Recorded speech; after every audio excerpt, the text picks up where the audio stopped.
Bismillahirrahmanirrahim. My name is Adnan Shaftai. Today we are discussing plant and asset depreciation in financial accounting. Assets हमने पढ़े थे कि जी assets आपके fix assets होते हैं, मशीनरी हो गई आपकी आपकी बिल्डिंग हो गई, आपकी लैंड हो गई, आपके व्हीकल्स हो गए, आपकी ट्रक्स हो गए, आपकी गाड़ियाँ हो गई, सारी प्लांट्स में आती हैं, मतलब एसेट्स में आती हैं। तो इसमें जो आपकी फैक्ट्री है उसको हम प्लांट कहते हैं और या इंडस्ट्री होती है उसे प्लांट कहते हैं। तो ये वक्त के साथ साथ जो होती है डेप्रिसिएट होती है। अकाउंटिंग का एक प्रिंसिपल है कि आपका कोई भी एसेट है वो वक्त के साथ साथ डेप्रिसिएट करता है। तो डेप्रिसिएशन कैसे होती है? कुछ स्ट्रेट लाइन से होती है, कुछ उसके मल्टीप्लायर इफेक्ट से होती है, जो भी उसका रूल अकाउंटिंग में डिफाइंड है अकॉर्डिंग टू। अगर आप चलो हम बात करते हैं गाड़ी की, तो गाड़ी को वो कहते हैं कि 5 साल में वो 10% एनुअली डेप्रिसिएट होती है। यानी अगर आपकी 1 लाख की गाड़ी है, अगले साल वो उसको डेप्रिसिएट करेंगे 90 की, फिर नेक्स्ट ईयर करेंगे तो वो आपकी फिर 10% पर एनम के हिसाब से डेप्रिसिएट करेगी तो 81 की फिर करेगी। तो इस तरह करके वो है, एक तो मेथड है ये। एक होता है कि आप उस एसेट को जो है डायरेक्टली 10% से करके आप 5 साल की डेप्रिसिएशन निकाल के उसको माइनस कर दें। तो आगे हम इसकी डिटेल पढ़ते हैं। प्लांट एंड एसेट्स ये होते हैं, जैसे आपका ये प्लांट है और ये आपका एसेट है, जैसे ये आपका व्हीकल है, ये आपका asset. Tangible resources used in operation of a business not intended for sale to customers, यानी ये आपकी अपनी चीज होती है जो आपके काम के ऑपरेशंस के लिए इस्तेमाल की जाती है और ये बेचने के लिए नहीं होती कस्टमर्स को। तो ये टेंजिबल होती है, जो फिजिकल होती है, नजर आती है। टेंजिबल और इनटेंजिबल का कॉन्सेप्ट ये है कि टेंजिबल एसेट्स वो होते हैं जो नजर आते हैं और इनटेंजिबल एसेट्स वो होते हैं जो कंपनी की गुडविल होती है, उसका ट्रेडमार्क होता है, उसका ब्रांड नेम होता है, जो कि नजर नहीं आता लेकिन एक रिसोर्स होती है। तो ये चीजें इसके अंदर आपकी आती है टैंजिबल और इनटैंजिबल एसेट्स में। प्लांट एसेट्स आर सब डिवाइडेड इनटू फोर क्लासेस। यानी मैंने आपको बताया था कि एसेट्स जो है ना, आपकी प्लांट एसेट आपकी 4 में डिवाइड होगा। लैंड, जमीन, लैंड इंप्रूवमेंट्स जो उसके ऊपर खर्चा आता है, उसके ऊपर फिर बिल्डिंग है, फिर बिल्डिंग के ऊपर जो इक्विपमेंट है जो आपने लगाया होता है, मशीनरी होगी आपकी, जो भी चीज होगी वो आपकी उसके अंदर आ जाएगी। अब ये देखें, अब ये जिस तरह मुख्तलिफ कंपनीज का बताया है कि मुख्तलिफ कंपनीज की जो इनकी जो प्लांट एसेट्स की परसेंटेज है वो ये कि साउथ वेस्ट के 94 है, मैकडॉनल्ड्स के 77% एसेट्स जो है, वॉलमार्ट के 55 है, मैरियट इंटरनेशनल 37 और माइक्रोसॉफ्ट कॉर्पोरेशन 4%। ये एक लैंड की एग्जांपल है। लैंड इंप्रूवमेंट्स ये होती हैं कि उस एक बंजर ज़मीन है, आप उसको ऊपर उसको, या खड्डे वाली ज़मीन है या पहाड़ की ज़मीन है, आप उसको इम्प्रूव करते हैं, उसको बैलेंस करते हैं, उसकी ऊपर प्लांटेशन करते हैं, उसके ऊपर रोड्स बनाते हैं, उसके ऊपर इंफ्रास्ट्रक्चर बनाते हैं, जो भी चीज़ होती है, या उसकी ब्यूटिफिकेशन करते हैं, उस पर बिल्डिंग बनाते हैं, वेयर हाउस बनाते हैं। ये सारी उसकी लैंड इंप्रूवमेंट से आती है कि एक रॉ लैंड को जो आप शेप देते हैं वो उसकी लैंड इंप्रूवमेंट कहलाती है। बिल्डिंग जो है वो उसके ऊपर फिर बनती है। बिल्डिंग जो है वो आपके सामने है, कोई भी यानी बिल्डिंग आप देखें, जो भी बिल्डिंग होती है सबसे पहले एक लैंड होता है। लैंड को वो पहले सीधा करते हैं, यानी अगर पहले वो लैंड टेढ़ा मेढ़ा है, ये जो भी है उसको सीधा करते हैं, फिर उसके ऊपर उसकी डिगिंग करते हैं, फिर उसकी बुनियादें रखते हैं, बिल्डिंग की बिल्डिंग बनाते हैं, इंप्रूव करते हैं, प्लांटेशन करते हैं, लैंड इंप्रूवमेंट्स करते हैं और उस पर बिल्डिंग डेवलप करते हैं। इक्विपमेंट में आ जाता है आपका ऑपरेशनल इक्विपमेंट, जिसमें आपके ट्रक्स हैं, फोर्क लिफ्टर्स हैं, आपकी मशीनरी है, आपकी गाड़ियां हैं, आपकी लॉजिस्टिक्स की जितनी चीज़ें हैं वो हैं। फिर जो आपकी मशीनरी यूज़ होती है, मशीनरी आ गई सारी, हर तरह की मोटर्स आ गई, मशीनरी आ गई, और उसको बनाने का जो भी इक्विपमेंट है वो आ गया, पैकेजिंग इक्विपमेंट आ गया, प्रोक्योरमेंट इक्विपमेंट आ गया, सारी चीज़ें आ गई, सब इक्विपमेंट में आती है। Three factors in computing depreciation. सबसे पहले डेप्रिसिएशन को जो हम निकालेंगे फैक्टर, जो मतलब तीन मेन चीज़ें हैं जो डेप्रिसिएशन की कैलकुलेट करने में हमें काम देती हैं। सबसे पहले उसकी cost, all cost to place asset into usefulness. यानी आपने एक ज़मीन ली और ज़मीन को डेवलप किया, उसकी इम्प्रूव करके जो उसकी कॉस्ट आती है, जो उसके ऊपर फर्ज करें आपने 50,000 की ज़मीन ली और आपने उसके ऊपर 30,000 का खर्चा किया, जिसमें उसके ऊपर सारी उसकी ब्यूटिफिकेशन थी, उसकी बिल्डिंग थी, उसकी मेंटेनेंस थी और सारी चीज़ें थी। तो अब आपकी उस एसेट की जो वैल्यू है वो 50,000 नहीं रहेगी, अब उसकी वैल्यू हो जाएगी 80,000। फिर ये होता है हम एसेट की यूजफुल लाइफ देखते हैं। जैसे गाड़ियां हैं तो नॉर्मली कंसीडर किया जाता है कि उनकी यूजफुल लाइफ है 5 ईयर्स, बिल्डिंग्स की 10 ईयर्स। तो यूजफुल लाइफ ये होती है कि आपकी जो भी कॉस्ट है, estimate of the expected life based on the need for repair, service life and vulnerability to obsolescence, यानी उसको खत्म होने से पहले पहले उसको जो।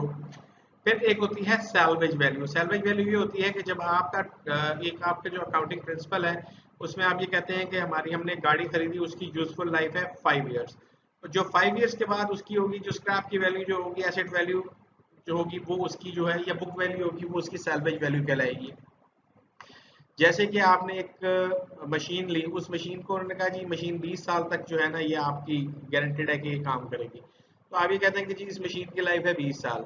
अब 20 साल आपने मशीन ली थी 10,000 की, 20 साल के बाद वो मशीन 5,000 बुक्स में आए, 5,000 की है, 1,000 की है, 2,000 की है, वो उसकी सैल्वेज वैल्यू होगी। लेकिन जब आप उसको बेच रहे होंगे वो उसकी मार्केट वैल्यू होगी। हम जब अकाउंटिंग की बुक्स में कर रहे होते हैं, फर्ज करें आपने एक गाड़ी खरीदी है, आपने 1 लाख रुपए की गाड़ी खरीदी है और वो एनुअली डेप्रिसिएट हो रही है, तो उसके 5 साल जो उसकी यूजफुल लाइफ थी उसके बाद वो एसेट आपका 55,000 का बचा। ठीक है, 1 लाख की गाड़ी थी आपकी, गाड़ी डेप्रिसिएशन होते होते होते उसकी जो सैल्वेज वैल्यू या बुक वैल्यू आई वो एंड में उसकी वो आई आपकी 55,000। अब आप उसको चाहते हैं कि जी हम इसको बेच के और कोई नई चीज ले लें, तो अगर तो वो जब मार्केट में फिर आप देखते हैं उसका रेट क्या है, हो सकता है उसका रेट आपको 65,000 70,000 लग जाए, यानी जो आपकी बुक वैल्यू थी 55 थी और आपका जो सेलिंग रेट आ रहा है वो 70 आ रहा है, तो ये आपका net gain on salvage value of asset आएगा। और अगर उस 55 की जगह वो आपका एसेट 50,000 का बिक रहा है तो 5,000 के लॉस को आप net loss in salvage value of asset में डाल के लिखेंगे। फिर जनरल अकाउंटिंग प्रिंसिपल्स जो है जीएएपी जो होता है, general accounting accepted principles of है, उसमें क्या कहता है an asset must be carried on the balance sheet at the amount paid for it, यानी जो भी एसेट को हम बैलेंस शीट में लेते हैं उसके ऊपर उसका सारा खर्चा जो उसके ऊपर आया होता है वो लिखते हैं। जैसे कि आपने कोई जमीन खरीदी, आपने उसकी रजिस्ट्री के भी पैसे दिए, हो सकता है आपको वो जमीन पड़ी हो 10,000 रुपए की, लेकिन जब आपने उसकी ट्रांसफर करवाई, उसके आपने डॉक्यूमेंट सीधे करवाए, उसकी आपने रजिस्ट्री करवाई, उसका आपको एक्सपेंस आया 1,000, तो उसकी हम फिर जब अकाउंटिंग के प्रिंसिपल्स के हिसाब से उसकी वैल्यू लिखी जाएगी तो वो 11,000 रुपए लिखी जाएगी, 10,000 नहीं लिखी जाएगी। The cost of an asset equal to the sum of all the costs incurred to bring the asset into its intended purpose। वही बात इसने लिख दी कि उस जो एसेट है उसको उसकी यूजफुलनेस में लाने पर जो भी कॉस्ट लगाई जाएगी उस एसेट की एक कॉस्ट में ऐड होके उसकी एक्यूमुलेटिव कॉस्ट बन जाएगी। अब ये कहता है कि जी determining the cost of plant assets कैसे निकलती है। Cost consist of all the expenditure necessary to acquire the asset, make it ready for its intended use, it may include sale tax, freight cost, installation cost, training cost. अब ये कहता है कि हमने एक मशीनरी खरीदी, फर्ज करें आपने जर्मनी से एक मशीन खरीदी जिसकी वैल्यू थी 50,000 रुपए, ठीक है, फिर आपने उसकी कैरेज कॉस्ट दी 10,000 रुपए, फिर आपने उसकी अनलोडिंग की, लोडिंग की और फिक्सेशन कॉस्ट दी 20,000 रुपीज। तो अब आपकी इसकी कॉस्ट, अब आप जब इसकी एसेट की पूरी मशीनरी की कॉस्ट लगाएंगे तो आप उसको 50,000 नहीं लगाएंगे, आप 50,000 plus it's 10,000 freight cost 60,000 and installation and उसके ऊपर जो उसकी आपने इंस्टॉलेशन और उसकी यूज उसके ऊपर जो उसकी मेंटेनिंग और उसकी स्टार्टिंग कॉस्ट आएगी 20,000, तो 70,000 आप उसकी कॉस्ट लिखेंगे इंस्टेड ऑफ 50,000, उसके अंदर सारी कॉस्ट आएगी, उसको जहां से आपने खरीदा वहां से उनकी उसकी ट्रांसपोर्टेशन कॉस्ट, फिर आपके वेयर हाउस पे जाने की कॉस्ट, फिर उसकी अनलोडिंग की कॉस्ट, फिर उसकी फिक्सेशन की कॉस्ट, फिर उसके ऊपर उसकी वायरिंग और उसको रन करने तक की जितनी कॉस्ट होगी वो सारी शामिल करके उसकी कॉस्ट बन जाएगी। Recurring cost क्या होती है जी? Recurring costs such as license, insurance for an asset are not included with the asset instead they are expense in the expense of account। जैसे कि आपने ये कहते हैं रिकरिंग कॉस्ट जो है ये एसेट की कॉस्ट में नहीं आती, वो इसलिए नहीं आती कि आपने उसको एसेट को सिक्योर करने की कॉस्ट, जैसे कि आप गाड़ी लेते हैं, आप कहते हैं यार मैं इसकी इंश्योरेंस करा लूँ कि ये मुझे जो है ना सेफ हो जाए, या आप कोई ऐसा स्टॉक बाय करते हैं फैक्ट्री वाले, वो कहते हैं हम अपने स्टॉक को इंश्योर्ड करा लें, वो उसकी स्टॉक की जो वैल्यू है उसके अंदर उसकी इंश्योरेंस की कॉस्ट नहीं आएगी, वो कहते हैं या उसके लाइसेंस की या इंश्योरेंस की उसकी कोई भी कॉस्ट उसके अंदर नहीं आएगी। ठीक है, depreciation asset slowly lose value करता है, जैसे मैंने आपको बताया 10,000 का एसेट था, 10 साल के बाद वो आपका 5,000 का बच गया, ये देखें ना, अगर आप इसको देखें आपके एसेट की वैल्यू थी 20,000, ठीक है, तो ये उसकी यूजफुल लाइफ है 10 ईयर्स की, वन पहले साल, दूसरे साल आप देखें आपका एसेट की कॉस्ट आ रही है कोई 13,000, थर्ड ईयर में आपकी कॉस्ट आ रही है 9,800।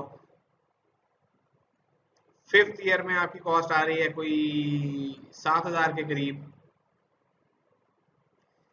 फिर इसी तरह ये डिप लेती लेती लेती लेती ये आपकी 5,000 पे 10वें साल अगर हम उसकी यूजफुल लाइफ दे सकें कि जो एसेट आपने 20,000 का खरीदा था आज उसकी वैल्यू है 50,000 5,000 रुपए।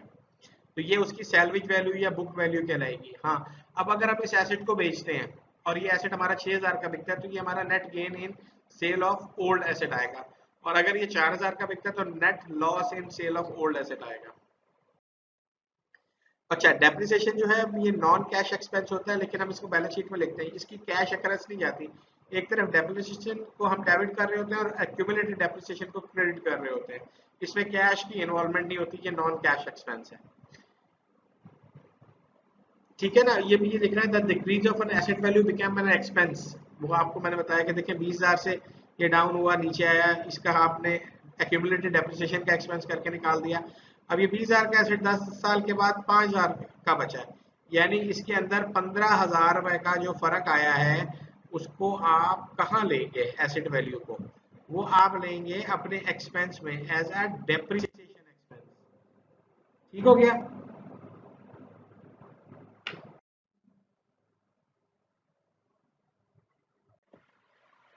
अब कहते हैं कि जी depreciation recognizes that a plant asset is worth less and less over its useful life। जिस तरह उसने गाड़ी की मिसाल दी कि आपने जब गाड़ी खरीदी उसकी वैल्यू थी 20,000, बल्कि 20 से ऊपर जा रही है, आप इसको समझ लेट से 22,000 की थी आपकी गाड़ी, और ये इसके नीचे चल रहे हैं इसके आपके लाइफ। तो ये तकरीबन 2 4 6 8 और ये 10 आफ्टर 10 ईयर्स जो इसकी यूजफुल लाइफ है, आप ये देखें ये आपकी जो है ये ऑलमोस्ट 5,800 के करीब आ रही है, 6,000 से कम आ रही है। ठीक है। अब 20,000 की गाड़ी आपकी 5800 की बची, वो एक साल ये डेप्रिसिएशन ही होता है कि उसकी यूजफुल आप उसको इस्तेमाल कर रहे हैं तो आप उसका एक्सपेंस पे कर रहे हैं और नेट शेल आपके पास जो होता है ना वो ये बचता है। डेप्रिसिएशन कहता है ये यूजफुलनेस में decline because of wear and tear and obsolescence, यानी एक चीज वक्त के साथ साथ खत्म हो रही होती है, उसकी अपनी अफादियत यूजफुल लाइफ को खत्म कर रही होती है। तो इसी तरह आप एक मोबाइल फोन की एग्जांपल ले लें कि अगर आप जो मोबाइल फोन खरीदते हैं 20,000 रुपए का, जब आप उसको साल के 1.5 साल के बाद बेचने जाते हैं वो 7,000 का बिकता है, तो वो जो 13,000 का फर्क है आप उसको फिर अपना कि जी मैंने इसको यूज किया, ये मैं उसकी कॉस्ट भर रहा हूँ। तो ये सिमिलरली ये वही है, आपने जेब से तो नहीं भरे ना, आपको वो कैश इसमें तो नहीं इन्वॉल्व हुआ ना, एसेट की वैल्यू डाउन हुई। यानी आप ये समझते हैं, आप दिल को तसल्ली देते हैं कि यार मैंने 13,000 का फोन 1.5 साल में ना जो इस्तेमाल किया मैंने उसको जो है ना 13,000 का जो मैंने बेयर किया है, इस फोन का यूज जो था उसको बेयर किया है। तो यही डेप्रिसिएशन का कॉन्सेप्ट है कि जो आपकी जो नॉन कैश एक्सपेंस है आप उसको लेते हैं और उसकी यूजफुल लाइफ के साथ साथ उसको आप खत्म कर देते जाते हैं। अच्छा, फिर आप ये देखें मोबाइल फोन की अगर हम एग्जाम्पल लें, हम उसके साथ आप उसके कवर्स ले रहे होते हैं, आप उसके प्रोटेक्टर्स लगा रहे होते हैं, तो ये वही इंश्योरेंस का कॉन्सेप्ट है कि आप एसेट को बचाने के लिए चला रहे होते हैं। तो उसके ऊपर उससे उसके नेट की एसेट की वैल्यू के ऊपर कोई फर्क नहीं पड़ता। जमीन डेप्रिशिएट नहीं होती, जमीन हमेशा एप्रिशिएट होती है, हमेशा लैंड आपका बिल्डिंग मशीनरी व्हीकल्स ये चीजें डेप्रिशिएट होती है, क्योंकि जमीन की कोई वेयर एंड टेयर नहीं होती और ना ऑब्सोलेंस होती है। जमीन तो जमीन का टुकड़ा रहता है, उसने गायब तो होना नहीं है या उसने बढ़ना तो है नहीं। ठीक है। Land improvements, building equipment. अब ये एग्जांपल देता है कि आपने एक ट्रक खरीदा 30,000 से, एक ट्रक खरीदा कैश के अगेंस्ट, तो ट्रक आपको डेबिट हो गया, कैश आपकी फर्म से क्रेडिट हो गया, यानी आपने जो एसेट खरीदा उसकी वैल्यू 30,000। अब at the end of the year truck has gone down in the value but the ledger still is 30,000, यानी आपने उसको इस्तेमाल किया, आपने उसकी डेप्रिसिएशन लेनी है। आप कहते हैं जी हमारी डेप्रिसिएशन का है 10% पर एनम, यानी हर साल हम कहते हैं 10 ईयर पर एनम है। आप स्ट्रेट लाइन मेथड से ये करते हैं कि इसका 5 साल इसको डिवाइड करते हैं और 10% एप्रिशिएट करके इसकी अमाउंट निकाल लेते हैं। एक तो है मेथड ये। दूसरा होता है ओवर द टाइम कि आपने पहले साल 10% एप्रिशिएट किया, 3,000 निकल गया, 2,700 रह गया। फिर अगले साल 10% एप्रिशिएट किया तो 3,000 की बजाय 2,700, 27,000 का 10% 2,700 होगा, 2,700 की डेप्रिसिएशन की। फिर इसी तरह 2,300 की डेप्रिसिएशन की। अगर आप देखें तो उसमें वैल्यू में थोड़ा सा फर्क पड़ता है स्ट्रेट लाइन मेथड से और time over the time method से। ठीक है ना। अब ये देखें वही बता रहा है कि straight line unit of production sum of the year digit और डबल डिक्लाइनिंग बैलेंस, ये इसके डेप्रिसिएशन कैलकुलेट कॉस्ट देखें। अब स्ट्रेट लाइन मेथड मैंने आपको बताया कि एसेट की वैल्यू 30,000, बुक वैल्यू या सैलवेज वैल्यू 6,000, यानी 24,000 ऊपर आया, 24,000 तकसीम आपने यूजफुल लाइफ अब आप हम इसको इस तरह से कर लेते हैं ना, हम एग्जांपल कहते हैं कि 30,000 था,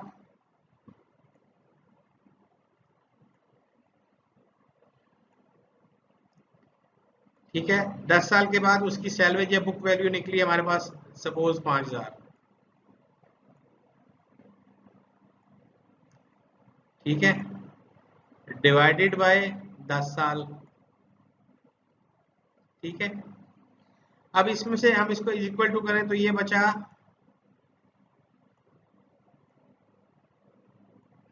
25,000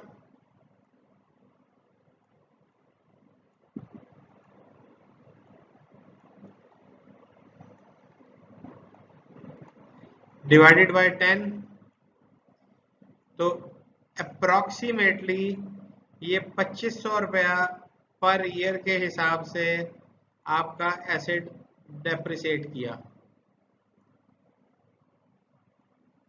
2500 रुपए सालाना के हिसाब से आप डेप्रिसिएशन काउंट कर सकते हैं, स्ट्रेट लाइन मेथड ये कहता है। ठीक हो गया। अब आप इसकी एक साल की डेप्रिसिएशन कैलकुलेट करें, सेकेंड ईयर की लें, तीसरे साल की लें, चौथी पांचवी सारी डालेंगे तो आपके पास टोटल अमाउंट की डेप्रिसिएशन आ जाएगी कि कितनी आ रही है। Depreciation amount is the same for each year. Straight line method में डेप्रिसिएशन अमाउंट सेम होती है, ठीक है। अब जैसे कि मैंने आपको कहा कि नॉन कैश एक्सपेंस है, लेकिन हमें एंट्री डबल करनी पड़ती है अकाउंटिंग प्रिंसिपल के, जो चीज डेबिट हो रही है क्रेडिट हो रही है। तो आप ये कहेंगे कि डेप्रिसिएशन एक्सपेंस ट्रक जिस चीज का है डेबिट, क्रेडिट हो रहा है एक्यूमुलेशन, एक्यूमुलेटेड डेप्रिसिएशन ट्रक यहां से निकल गया। अच्छा, यूनिट ऑफ प्रोडक्शन के हिसाब से निकालना है वो, तो हम ये करते हैं कि जी हम इसकी प्रोडक्शन कैसे निकालेंगे, cost 10,000, salvage value 1,000 divided by 10 करें तो वही उस हिसाब से आ जाएगा। आप ये देखें कि जी आपने ट्रक खरीदा 30 लाख डॉलर का, 30,000 डॉलर का, $500 उसकी बुक वैल्यू, आपके पास रेजिडुअल या सैलवेज वैल्यू बची, लेकिन उसकी जो यूजफुल हमने उससे आपने इस्तेमाल कितना लिया, आपने कहा जी मैंने उसको 1 लाख किलोमीटर चलाकर बेचा है। एक साल में कर लें, एक महीने में कर लें, 10 साल में कर लें, 3 साल में कर लें, आपने टारगेट रखा कि जी हमने इसको 1 लाख किलोमीटर चला के ना इसको बेच देना, वो 1 महीने में हो, 10 साल में हो, 15 साल में हो, ठीक है। उस सूरत में आप ये करेंगे कि उसकी जो कॉस्ट है उसमें से माइनस करेंगे उसकी सैलवेज वैल्यू और उसको डिवाइड करेंगे नंबर ऑफ माइल से, तो ये 2.29.5 सेंट पर माइल आपको ट्रक की डेप्रिसिएशन कॉस्ट आ गई। यानी आप जो ट्रक का एक्सपेंस निकाल रहे थे जो आपका, तो उसमें आपको 30 सेंट पर माइल का जो है ना आपको, यानी $1 के अंदर आपको, $1 के अंदर आपका ट्रक जो है वो 3.25 मील चला।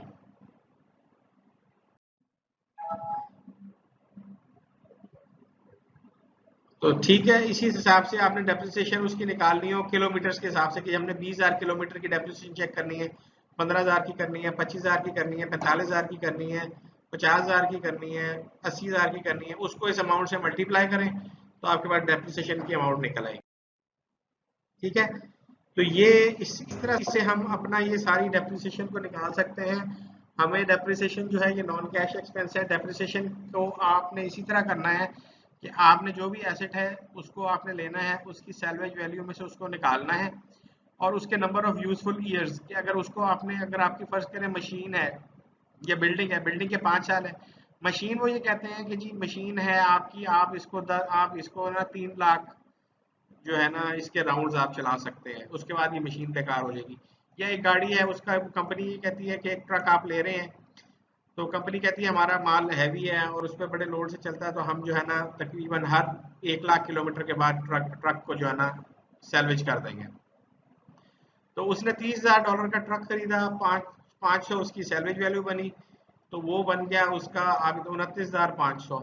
तो 29,500 को उसने कहा जी 1 लाख माइल्स हमने इसको चलाना है और इसको फिर डिस्कार्ड करना है, तो उसे 1 लाख माइल से डिवाइड किया तो ये 29.5 सेंट जो भी हमने पढ़ा था उसकी कॉस्ट बच गई। तो वो 29,000 ये 5 पर किलोमीटर की कॉस्ट है। अब आप ये कहते हैं कि जी हमने 1 लाख किलोमीटर ली, अब हम ये देखते हैं कि 10,000 किलोमीटर पे हमारी क्या सैलरी थी, 20,000 पे हमारी 10,000 किलोमीटर पे हमारी क्या डेप्रिसिएशन कॉस्ट आ रही थी, 25,000 पे क्या आ रही थी, 30,000 पे क्या आ रही थी, 40 पे क्या आ रही थी। तो अगर आपने इसी तरह करना तो 30,000 का है तो 30,000 सिर्फ 29.5 सेंट से मल्टीप्लाई करें, आपकी डेप्रिसिएशन की कॉस्ट निकल आएगी एट 30,000 किलोमीटर।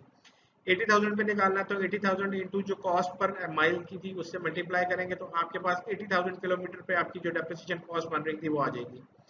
तो सिमिलरली बिल्डिंग का भी हम इसी तरह करते हैं, हम स्ट्रेट लाइन से निकाल लेते हैं कि बिल्डिंग की प्राइस माइनस उसकी book value divided by number of useful years. Buildings के लिए नॉर्मली 5 साल कंसिडर की जाती है, पहले 10 साल होती थी, अब 5 साल पे वो उससे कैलकुलेट करते हैं बिल्डिंग की वर्थ को।